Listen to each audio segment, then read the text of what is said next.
하나님은 사랑이 많으신 분입니다.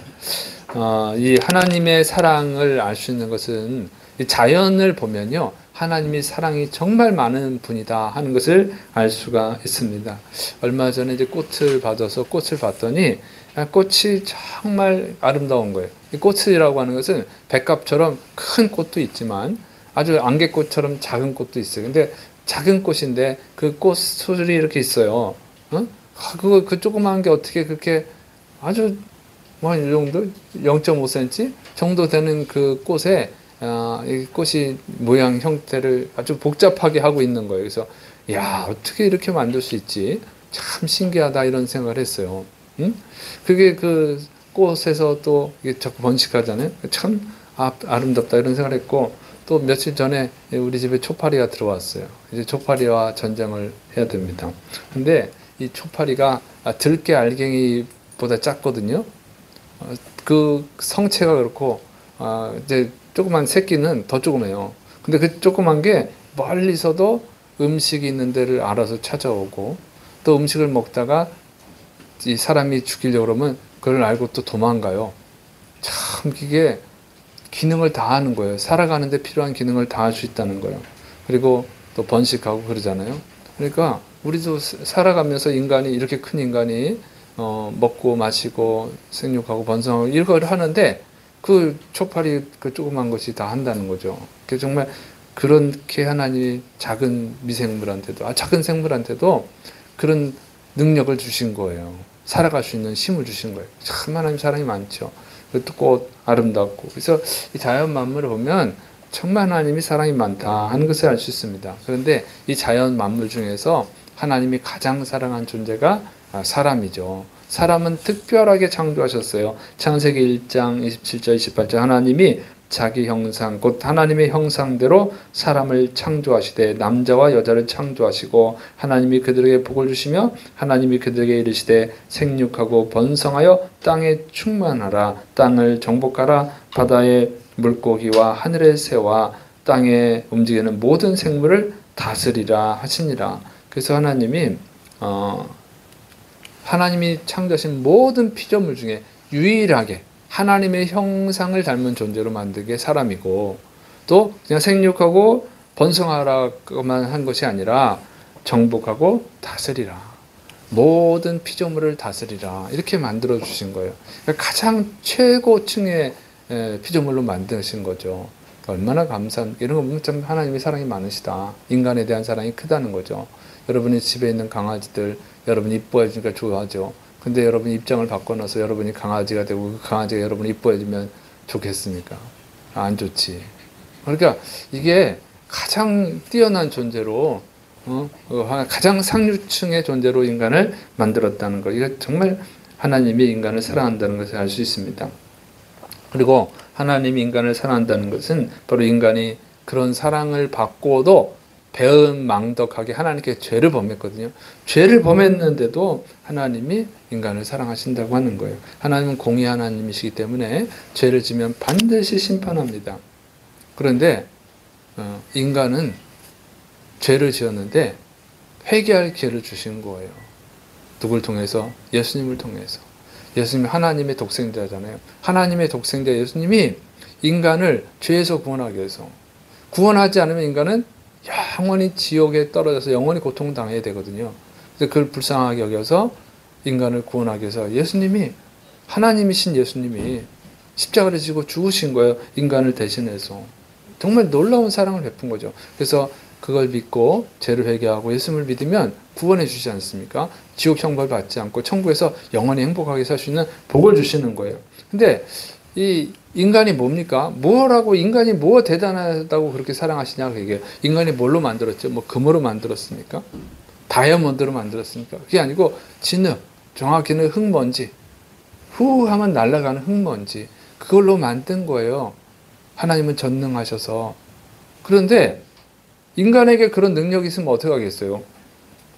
그러면 버리고 다시 만들면 되지. 그죠? 흙먼지로 만들면 되는 거 다시 만들면 되는데 인간 그렇게 안 하셨다는 거. 인간은 그렇게 하잖아요. 이 집에 있는 애완견 이뻐, 응? 고양이 이뻐, 앵무새 이뻐, 뭐 햄스터 쥐새끼 이뻐 그랬다가도 귀찮아지면 어때요? 버리잖아요. 응? 그럼 요즘 TV에는 또 버림받은 주인에게 버림받은 강아지, 그 상처받은 그 강아지 치료하는 뭐 이런 것도 나오더라고. 그 인간은 뭐 사랑한다고 그래도 싫으면 그냥 갖다 버려요. 근데 하나님은 버리는 게 아니에요.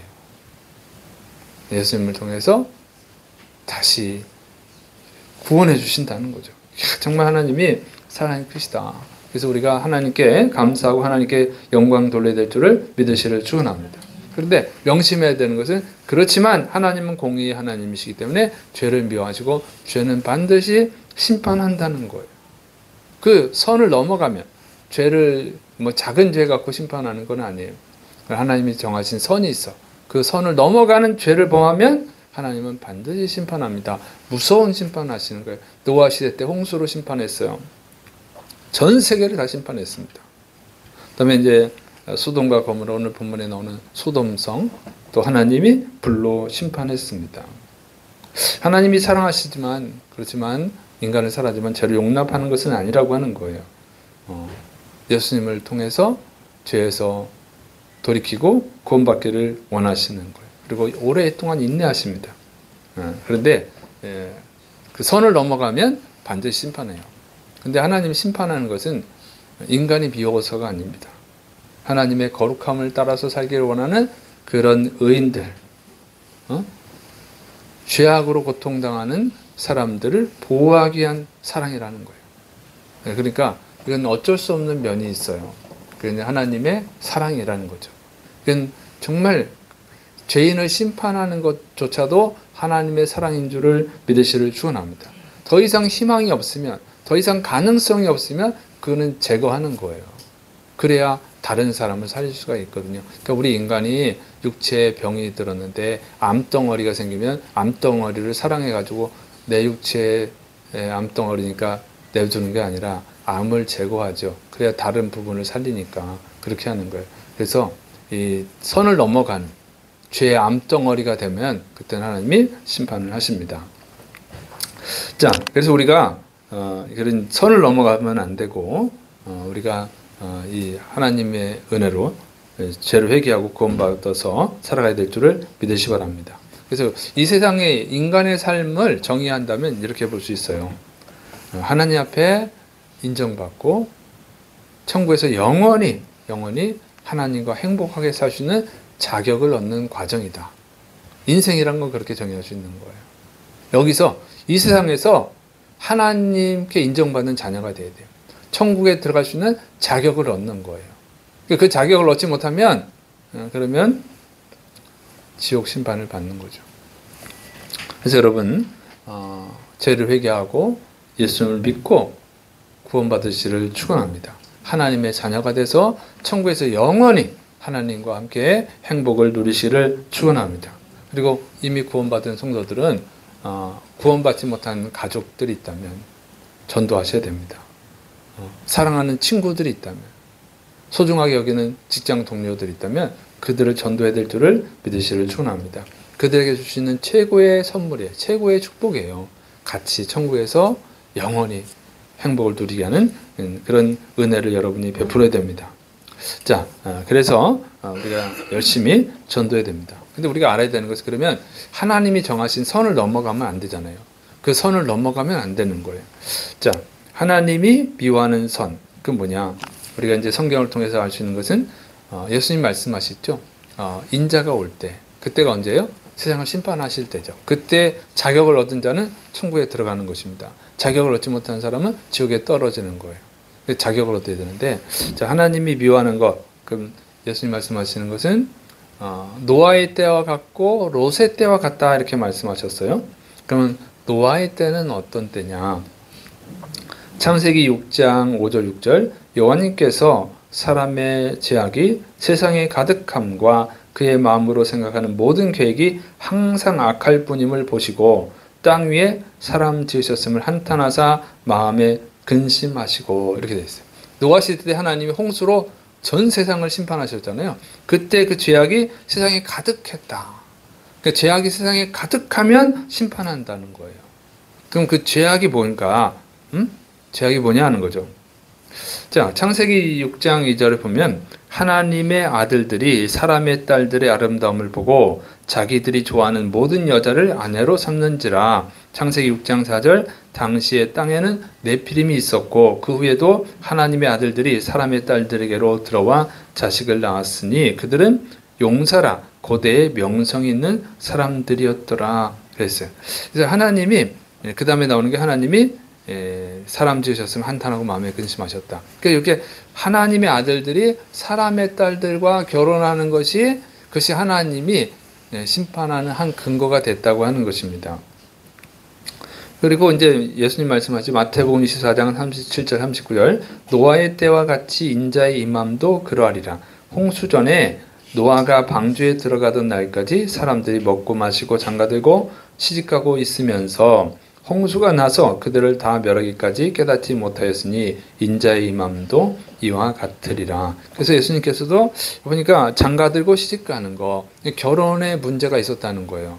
그 시대에 하나님이 심판하는 것 중에 하나가 결혼하는 것에 문제가 있었다는 거죠. 그래서 이 하나님의 아들들이 사람의 딸들과 결혼하는 것이 이게 문제라는 거예요. 그러면 하나님의 아들들이 누구냐? 이렇게 해서 그래요. 천사들이다. 하나님의 아들들은 천사들이다. 왜 그렇게 해석을 하냐면 하나님의 아들들이 사람의 딸들과 결혼했더니 네피림이 나왔다는 거예요. 네피림은 거인족이에요. 골리앗 같은 거인족이거든요. 그러니까 이 사람과 사람이 결혼해서 이 거인족이 나오지는 않거든요. 그러니까 이제 해석하는 분들이 천사랑 결혼해서 천사가 사람하고 결혼해서 이 거인족이 나왔구나, 네피림족이 나왔구나 이렇게 해석을 한 것이죠. 그런데 이 해석은 그럴싸하긴 한데, 그죠? 사람끼리 결혼해서 네피림이 안 나오니까 천사와 사람이 결혼해서 네피림이 나왔을 것 같아요. 근데 그것은 잘못된 해석입니다. 왜냐하면 그러니까 하나님의 아들들이 천사라면 천사가 주도해서 그 사람의 딸을 아내로 맞이한 거잖아요. 응? 사람의 딸이 주도해서 이 천사랑 결혼한 게 아니라는 거죠. 그럴 수도 없지. 천사가 사람을 아내로 맞이할 수는 있겠지만 사람이 천사를 아내로 맞이할 수는 없잖아요. 이거 말이 안 되잖아요. 천사가 더 지금 높은 존재니까. 응? 그러니까 당연히 천사가 사람의 딸 아내로 맞이하는데, 근데 문제는 뭐냐면 그렇게 하면 주도자가 천사인데 그러면 천사를 심판하셔야지, 그죠? 사람을 심판할 근거는 아니잖아요. 사람은 피해자지. 고대 결혼은 남자가 여자를 그냥 돈 주고 사는 식이죠. 응? 여자한테 선택권이 있는 게 아니고 남자한테 선택권이 있는 거예요. 그러니까 천사가 그냥 사람의 딸을 결혼을 해버리는 것은, 그건 사람의 딸은 피해자인데 피해자를 심판하진 않죠. 그러니까 이것은 이제 맞지 않는다. 그래서 하나님의 아들들을 천사로 해석하는 것은 문제가 있는 거고, 그런데 두 번째 해석은 뭐냐면 하나님의 아들들을 경건한 믿음을 가진 사람들, 그러니까 믿음의 후손들, 셋의 후손들로 보는 거죠.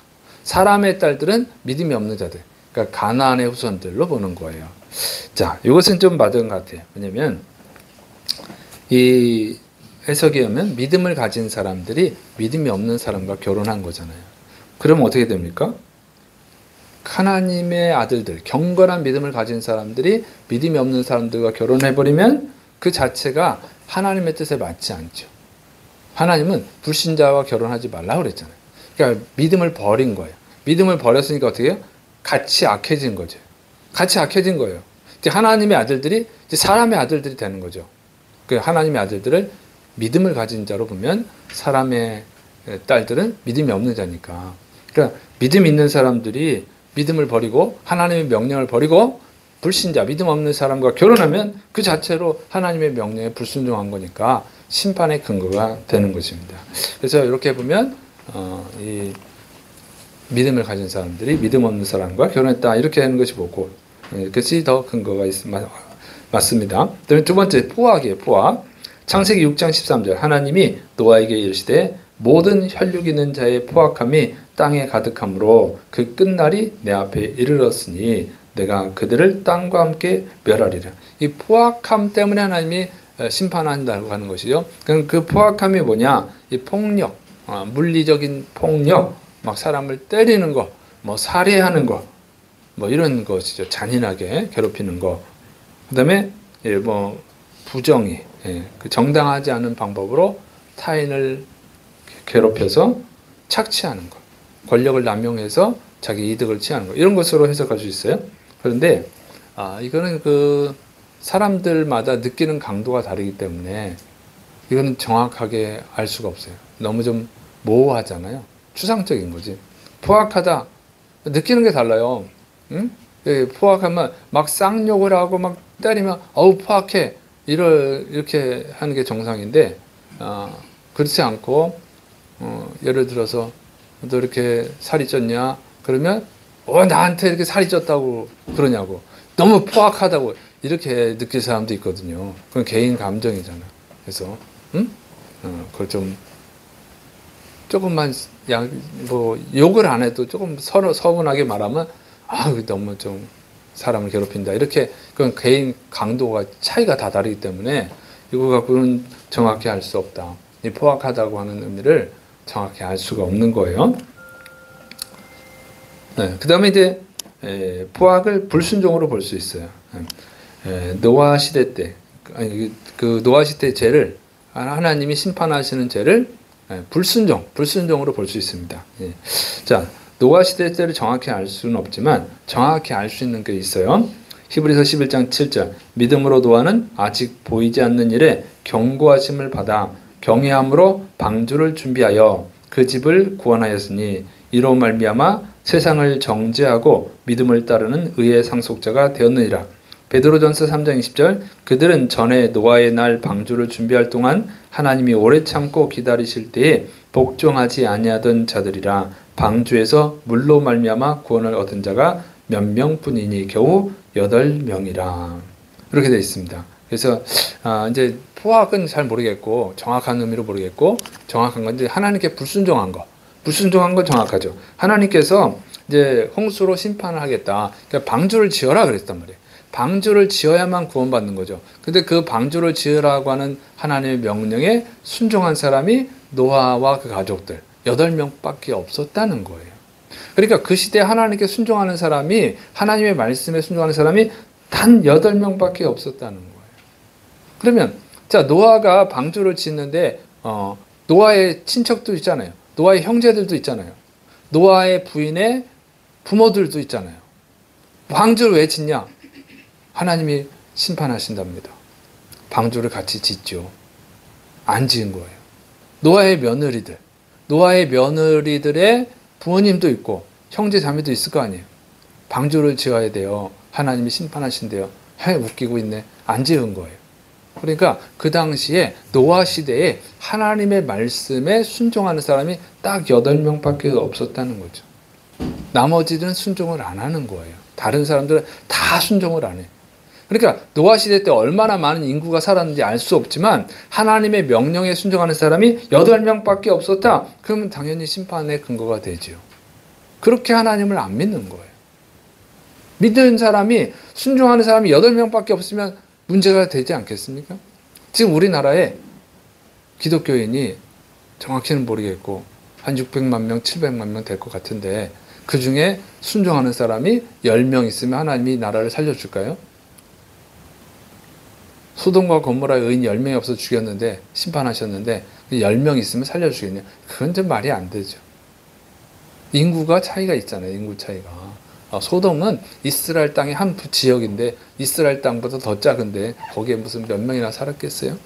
많이 살았으면 한 10만 명 살았을까? 자, 어쨌든 이 노아 시대 때 분명한 것은 하나님의 말씀에 순종하는 사람은 8명밖에 없었다. 그러니까 다 하나님 말씀에 순종하지 않는 악인이었다. 그게. 그래서 심판하는 것이죠. 자, 그렇게 해서 알 수가 있고, 이제 두 번째, 소돔과 고모라. 예수님 말씀하신 소돔과 고모라, 그 상황을 보면 창세기 19장 1절, 저녁 때 그 두 천사가 소돔에 이르니 마침 롯이 소돔 성문에 앉아 있다가 그들을 보고 일어나 영접하고 땅에 엎드려 절하며 그랬어요. 자, 천사 두 명이 소돔성을 방문을 했습니다. 하나님의 명령을 받고 소돔성을 방문을 한 거예요. 그래서 소돔성이 이 죄악에 빠졌다고 하니까 확인하는 거죠. 그리고 심판할 건지 안 할 건지 확정을 짓는 거예요. 그리고 거기에 또 뭐가 있어요? 롯이 있으니까 롯을 구원하기 온 거예요. 이게 소돔성을 방문한 천사들의 목적입니다. 죄악의 정도를 확인하고 그 다음에 심판할 건지를 결정을 하고 그 다음에 롯을 구원하는 거예요. 그래서 방문을 했는데 그 방문할 때 남자의 모습으로 왔어요. 그러니까 소돔성 사람들이 외부에서 남자 두 명이 왔구나 이렇게 생각을 한 거예요. 천사라고 생각하지 않고. 그래가지고 와가지고 이 천사들과 동성애를 하려고 그랬어요. 창세기 19장 4절부터 8절. 그들이 눕기 전에 그 성사람 곧 소돔 백성들이 노소를 막론하고 원근에서 다 모여 그 집을 에워싸고 롯을 부르고 그에게 이르되 오늘 밤에 내게 온 사람들이 어디 있느냐 이끌어내라 우리가 그들을 상관하리라. 롯이 문 밖에 무리에게로 나가서 뒤로 문을 닫고 이르되 청하노니 내 형제들아 이런 악을 행하지 말라. 내게 남자를 가까이 하지 아니한 두 딸이 있노라. 청하건대 내가 그들을 너희에게로 이끌어내리니 너희 눈에 좋을 대로 그들에게 행하고 이 사람들은 내 집에 들어왔은즉 이 사람들에게는 아무 일도 저지르지 말라. 노소, 늙은이와 어린아이들까지 몰려온 거예요. 원근에서 가까운 데서부터 먼 데서부터도 왔다는 거예요. 뭘 하기 위해서? 동생을 하기 위해서. 이건 뭐냐면 동성애가 만연해 있다는 거예요. 소돔성에. 동성애가 아주 일상화됐다는 거예요. 그리고 그걸 죄로 여기지 않았다는 거예요. 그래서 롯이 이런 죄악을 행하면 안 된다. 이런 악을 행하면 안 된다. 그랬더니 롯을 죽이려고 했다는 거예요. 그게 왜 죄라고 그러는 거야? 막 이렇게 화를 낸 거죠. 그래서 이 당시 소돔성은 동성애가 너무 확산이 돼 있었다 하는 것을 알 수 있습니다. 그래서 그걸로 하나님이 심판하는 거예요. 하나님이 이스라엘 민족으로 하여금 가나안 땅을 정복하게 하죠. 가나안 땅을 정복하게 하는데 가나안 족속을 다 멸족을 시켜라고 하는 이유 중에 하나가 동성애 때문에 그래요. 동성애는 하나님이 멸망하시는 심판의 근거가 됩니다. 멸망시키는 심판의 근거가 돼요. 근데 어떤 분들은 아니다. 이 동성애 때문이 아니라고 이렇게 주장하는 분들이 있어요. 그분들은 에스겔서를 근거로 합니다. 에스겔서 16장 48절 50절. 주 여호와님의 말씀이니라. 내가 나의 삶을 두고 맹세하노니 내 아우 소돔 곧 그와 그의 딸들은 너와 내 딸들의 행위같이 행하지 아니하였느니라. 내 아우 소돔의 죄악은 이러하니 그와 그의 딸들에게 교만함과 음식물의 풍족함과 태평함이 있음이며 또 그가 가난하고 궁핍한 자를 도와주지 아니하며 거만하여 가증한 일을 내 앞에서 행하였음이라. 그러므로 내가 보고 곧 그들을 없이 하였느니라. 하나님께서 이스라엘을 심판하는 근거로 뭐냐면 너네는 소돔보다 더 악하다. 소돔은 너희에 비하면 동생이다. 이렇게 말씀하시는 거예요. 그러면서 소돔의 죄에 대해서 얘기했는데 뭐냐면 교만하고 풍족한데도 가난한 자를 돕지 않았다. 사회적 정의를 실행하지 않았다. 그게. 가난한 자를 돕지 않아서 그런 것이다. 연약한 자를 핍박해서 그런 것이다. 이렇게 해석을 하는 거예요. 근데 그건 일부는 맞는데 진짜 문제는 그게 아니죠. 여기 보면 가증함이 뭐냐면 에스겔 16장 50절에 나오는 가증함, 거만하여 가증했다. 그것이 뭐냐면 동성애를 말하는 거예요. 교만해서 동성애로 여기지 않는다. 죄로 여기지 않는 거예요. 하나님이 죄라고 하는데도. 그래서 하나님이 심판한다는 거죠. 그래서 어떤 사회적 불의 때문에 강자가 약자를 핍하고 부자가 가난한 자를 돌보지 않은 것 때문에 하나님이 그 나라나 그 시대를 멸망시킨 적은 한 번도 없어요. 그 죄만 가지고 그렇게 멸망시키지는 않아요. 그거는 하나의 곁들이는 것 뿐이지. 더 중요한 것은 동성애자들이죠. 그래서 이렇게 동성애 때문에 아니야 이렇게 주장하는 사람들은 인본주의자들, 친동성애주의자들이죠. 그래서 이건 엉터리 해석이고 성도를 미혹하는 것입니다. 그래서 이 중요한 문제는 동성애였다 하는 거예요. 자, 두 번째로는 소돔의 죄는 의로운 자를 핍박한 것입니다. 창세기 19장 13절 그들에 대한 부르짖음이 여호와님 앞에 크므로 여호와님께서 이곳을 멸하시려고 우리를 보내셨느니 우리가 멸하리라. 그 동성애자들, 이 악한 자들로 인해서 핍박받는 자가 하나님께 부르짖은 거예요. 고통스럽다고. 이 문제를 해결해 주십시오 하고 고통스러워서 하나님께 부르짖은 것입니다. 그러면 이 고통을 받는 사람은 누구냐 하는 것이죠. 이 소돔성에 있는 이 동성애, 성적 타락, 뭐 폭력, 불의 이런 것 때문에 고통받는 사람이 누구였느냐? 베드로전서 2장 6절부터 8절 소돔과 고모라 성을 멸망하기로 정하여 제가 되게 하사 후세에 경건하지 아니할 자들에게 본을 삼으셨으며 무법한 자들의 음란한 행실로 말미암아 고통당하는 의로운 롯을 건지셨으니 이는 이 의인이 그들 중에 거하여 날마다 저 불법한 행실을 보고 들으므로 그 의로운 심령이 상함이라. 이 동성애가 이 만연한 그 소돔성에서 너무 고통스럽고 괴로웠다는 거예요. 롯이. 그런데 그러니까 하나님이 멸망시키는 중요한 문제는 이 의인이 핍박을 당한 건데 그 핍박이 당한 게 뭐냐면 동성애로 인해서 핍박을 당했다는 거예요. 그러니까 이게 문제가 큰 게 뭐냐면 동성애라고 하는 것을 알 수가 있습니다. 자, 그리고 하나님께서 이 소돔성을 멸망시키잖아요. 멸망시키는데 롯만 구원받은 거예요. 롯이 당하는 고통이 동성애, 자기 집에 천사가 왔는데 그 천사를 동성애하려는 건데 고통스러웠다고요. 자, 그래서 동성애인 걸 알 수 있고, 자, 세 번째로는 이제 예수님 말씀하신 거 보면 누가복음 17장 28절 29절 또 롯의 때와 같으리니 사람들이 먹고 마시고 사고 팔고 심고 집을 짓더니 롯이 소돔에서 나가던 날에 하늘로부터 불과 유황이 비오듯 하여 그들을 멸망시켰느니라. 보면 이제 세 번째 제가 먹고 마시고 사고 팔고 심고 집을 짓는 것이다 하는 거죠. 생계를 위한 거예요. 생계를 위한 활동이잖아요. 먹고 마시고 사고 팔고 심고 농산물을 짓고 또 그다음에 집을 짓고 이건 그냥 사람이 살아가는데 필요한 그 생계 활동이죠. 근데 그걸로 심판하신다 하는 거예요.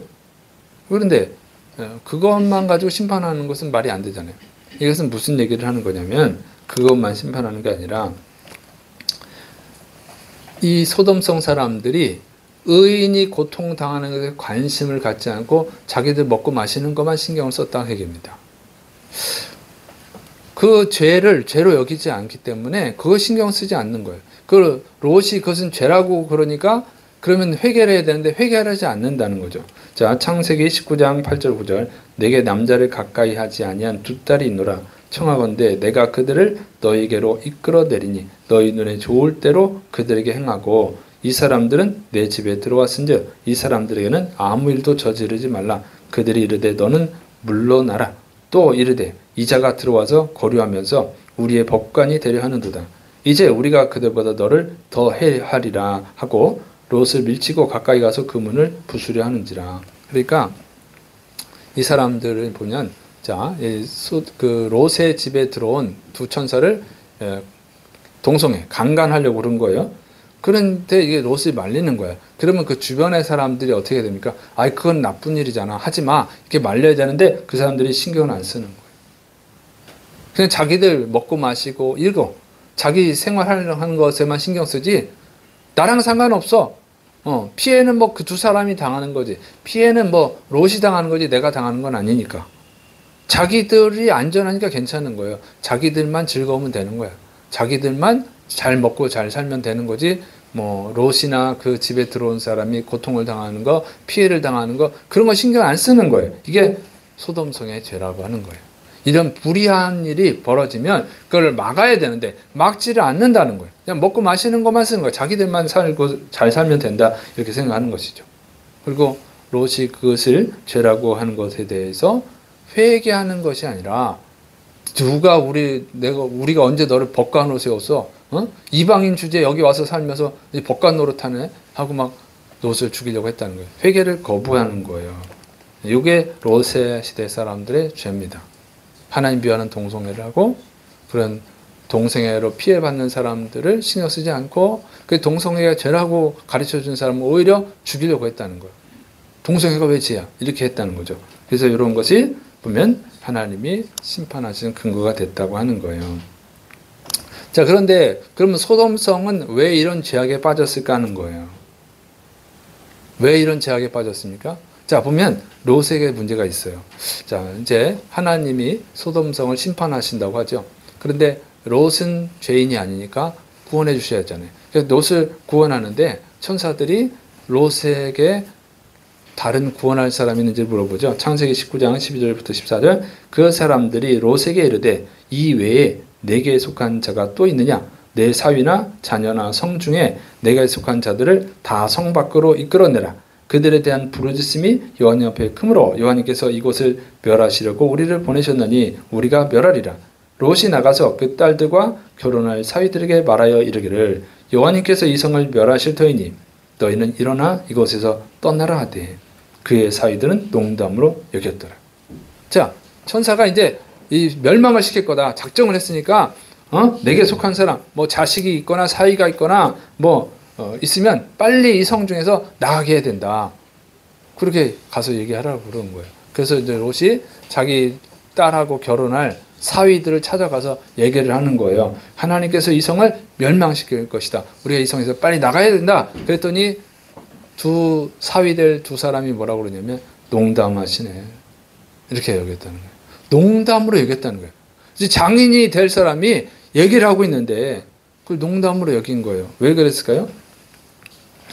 여러분, 예수님 믿어야 구원받는다. 안 믿으면 지옥 간다. 믿어야 천국 간다. 여러분이 가족들한테 전도하면 아 그렇구나 하고 믿습니까? 안 믿잖아요. 비웃잖아요. 친구들한테 그 얘기하면 믿습니까? 안 믿잖아요. 비웃잖아요. 여러분, 전도가 쉬운 게 아니에요. 뭐 잠깐 전도해서 될 수 있는 게 아니라는 거예요. 지금 심판하겠다고 하는데 이제 와서 롯이 이제 사위들 전도하겠다고 하는 거예요. 전도가 됩니까? 안 되지. 전도가 그렇게 쉬운 거 아니에요. 여러분 신앙생활을 10년, 20년, 30년, 40년 한 분도 있을 거예요. 그런데 지금 죽으면 천국 갈 확신이 있습니까? 그러면 어떨 때는 확신이 있다고 어떨 때는 없고 그렇잖아요. 그래서 어떤 장로님은 죽을 때 돼서 천국 갈 준비 됐습니까? 죽어봐야 알죠. 그랬대잖아요. 이게 안 되는 거예요. 이게 그렇게 쉽게 되는 게 아니에요. 보통 사형리 하면 5분에서 10분 전도하고 딱 따라서 하세요. 그럼 따라서 이제 당신도 구원받았습니다. 하나님의 자녀입니다. 박수 쳐주고 그러는데 그게 그렇게 쉬운 겁니까? 그때뿐이야. 시간이 지나면 나 구원받았나 못 받았나. 진짜 천국 있을까 없을까 이렇게 되는 거예요. 잠깐 전도해서 될 일이 아닌 거예요. 오랫동안 전도해야 돼요. 근데 뭐 하고 있었어요, 롯이? 자기 사위 될 사람을 전도 안 하고 있었다는 거예요. 그럼 안 믿는 사람하고 결혼하면 안 되잖아요. 하나님을 믿는 하나님의 자녀가 믿지 않는 사람과 결혼하는 거 하나님이 금하시잖아요. 그럼 전도를 하고 예수님 믿은 다음에 결혼을 시키던가 해야 되는데 믿지도 않는데 결혼을 시키려고 한 거예요, 지금 롯이. 왜 그러겠어요? 믿는 사람이 없으니까. 소돔성에 믿는 사람이 어디 있습니까? 아무도 안 믿지. 그러면 결혼시키지 말았어야지. 결혼시킬 생각조차 하지 말았어야지. 근데 하는 거예요. 아마 요즘 사람들처럼 그랬을 거예요. 결혼하고 전도하면 되지. 웃기는 얘기죠. 웃기는 얘기지. 그게 됩니까? 지금 믿고 있는 사람들도 안 믿어지는데. 그러니까 뭐만 신경 쓰는 거예요? 먹고 마시고 시집가고 장가가고 이런 데만 신경 쓰는 거예요. 이게 잘못이라는, 이게 잘못이라는 거예요. 롯도 이 소돔성에 살다 보니까 믿음을 잃어가고 있었어요. 하나님이 더 나중에 심판했다면 아마 롯도 멸망받았을지도 몰라요. 무뎌져서. 그나마 빨리 심판해서 살아남은 거죠. 그러니까 하나님의 심판이 느려질수록 좋은 것도 있지만 구원받을 기회를 얻는 사람도 있겠지만 하나님의 심판이 길어지면 연기하면 그 사이에 믿음을 잃어서 멸망받을 사람도 있는 거예요. 어쨌든 롯은 믿음을 잃어가고 있었습니다. 자, 그다음에 롯이 하나님에 대한 믿음이 얼마나 없는지 잘 보여주는 게, 자, 이제 하나님이 심판하시잖아요. 그래서 도망가야 되는데 안 가요. 15절부터 19절 보면, 동틀 때에 천사가 롯을 제쳐가여 이르되 일어나 여기는 내 아내와 두 딸을 이끌어내라. 이 성의 죄악 중에 함께 멸망할까노라. 그러나 롯이 지체하며 그 사람들이 롯의 손과 그 아내의 손과 두 딸의 손을 잡아 인도하여 성 밖에 두니 여호와께서 그에게 자비를 더하심이었더라. 그 사람들이 그들을 밖으로 이끌어낸 후에 이르되 도망하여 생명을 보존하라. 돌아보거나 들에 머물지 말고 산으로 도망하여 멸망함을 면하라. 롯이 그들에게 이르되 내 주여 그리 마옵소서. 주의 종이 주께 은혜를 입었고 주께서 큰 인자를 내게 베푸사 내 생명을 구원하시오나 내가 도망하여 산에까지 갈 수 없나이다. 두렵건대 재앙을 만나 죽을까 하나이다.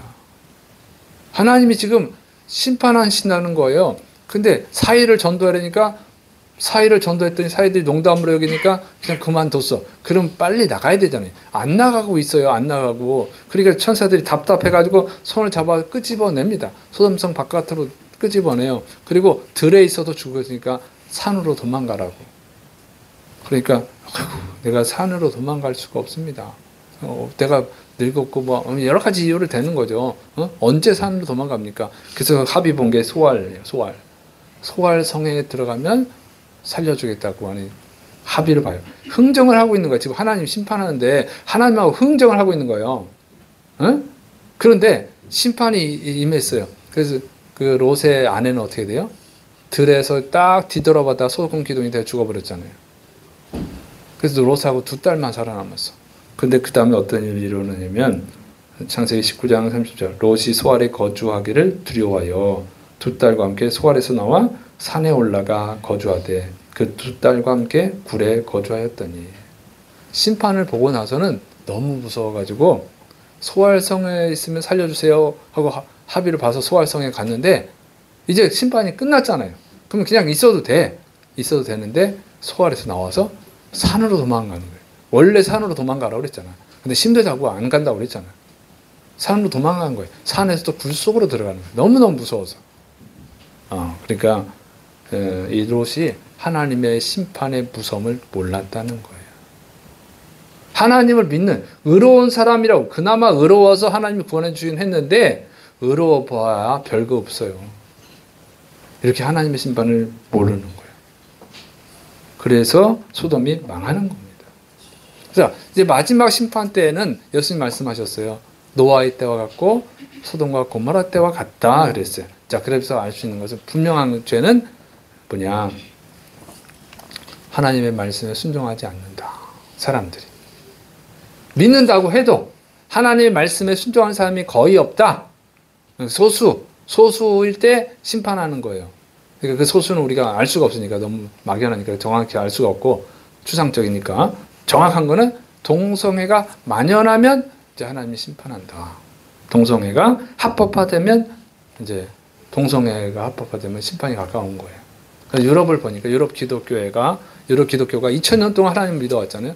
2000년 동안 동성애는 죄다고 이렇게 믿어왔어요, 유럽이. 근데 지금은 유럽 교회들이 동성애가 죄가 아니다 이러고 있죠. 동성애 결혼 괜찮다. 심지어 동성애자를 신부로 세우고 목사로 세웁니다. 동성애가 합법화된 거예요. 그리고 동성애는 죄다 그러면 처벌을 합니다. 여러분, 동성애 차별금지법을 하니까 동성애만 차별하면 안 되는 줄 아는데 그게 아니고, 이건 우리가 기독교인들이 동성애를 이제 부각시킨 거고, 그게 동성애 차별금지가 아니라 평등법이라고 하는, 평등법. 평등법 이렇게 말합니다. 그래서 동성애뿐만 아니라 모든 차별을 금지하는 거예요. 포괄적 차별금지법이라고 해요. 포괄적 차별금지법, 뭐 평등법, 이름은 자꾸 바꿔가. 왜냐면 우리 기독교인들이 반대하니까 기독교인을 속이려고 이름을 자꾸 바뀌는데 어쨌든 차별금지법입니다. 그런데 그러니까 그거는 뭐냐면 다른 종교를 차별해도 처벌을 받아요. 그래서 유럽에서 전도하면 처벌받습니다. 그리고 낙태하는 거 반대도 처벌받습니다. 낙태 병원 앞에서 기도하면 처벌받아요. 낙태 반대한다는 얘기 안 해도 그냥 기도하는 거 그 자체가 낙태하는 사람들을 차별한다. 이렇게 해석을 해가지고 지금 처벌을 하고 있어요. 지금 유럽이 이렇게 되고 있어요. 근데 그럼 유럽 교회들은 뭐 했느냐 그동안 응? 유럽 교회는 왜 그런 차별법이 통과돼도 내버려뒀느냐? 그 차별법을 만드는 정치인을 대통령으로 뽑아주고 뭐 총리로 뽑아주고 국회의원으로 뽑아준 거예요. 왜 그랬냐? 왜 그래요? 선거할 때 나한테 피해 없으면 되지. 나는 동성애 안 할 거니까 나 괜찮아. 이렇게 생각하는 거예요. 그 다음에 그 사람 내 친척인데 그 사람 나랑 같은 학교 나왔는데 그 사람 내 고향 사람인데 그 사람 뽑아주면 내 사업에 도움이 되는데 이런 것만 생각하는 거예요. 먹고 마시고 시가고 장가가는 것만 생각하는 거죠. 기독교인들이. 유럽의 기독교인들이 그렇게 한 거예요. 그래서 뽑아준 거야. 나는 안 하면 되니까. 난 천국 갈 수 있으니까. 나는 동성애 안 하니까 난 천국 갈 수 있어. 그게 죄라는 거예요. 그게 소돔과 고모라에 있었던 죄예요. 롯도 그런 거죠. 전도를 안 한 거예요. 전도를. 그러니까 그 멸망의 때가 된 거예요. 자, 우리나라는 어떻습니까? 우리나라도 이제 확산되고 있죠. 아직 처벌은 안 해요. 그런데 대통령 후보들 중에 국회의원들 중에 차별금지법을 만들겠다고 하는 사람들 있잖아요. 그리고 당장 만들겠다는 사람이 있고 당장은 안 만들고 사회적 합의가 되면 만들겠다. 그럼 만들겠다는 얘기예요. 당선되기 위해서 하는 거짓말이지. 자, 그런데 그런 사람들을 뽑아주는 기독교인들이 있다는 거죠. 그게 뭐예요? 그러면 이제 소돔과 고모라처럼 된 거야. 자기는 기독교인이라고 생각하겠지만 하나님은 그 사람 기독교인으로 인정하지 않습니다. 그 사람 천국 갈 수 없습니다. 하나님이 미워하는 죄를 짓도록 기독교인을 핍박하도록 동조한 거니까. 자, 그래서 우리나라도 굉장히 안전하지 않다. 이런 생각이 들어요. 그래서 여러분 정신을 바짝 차리고 전도하시기를 축원합니다. 기회를 놓치기 전에 전도하세요. 지금 구원해야 될 때입니다.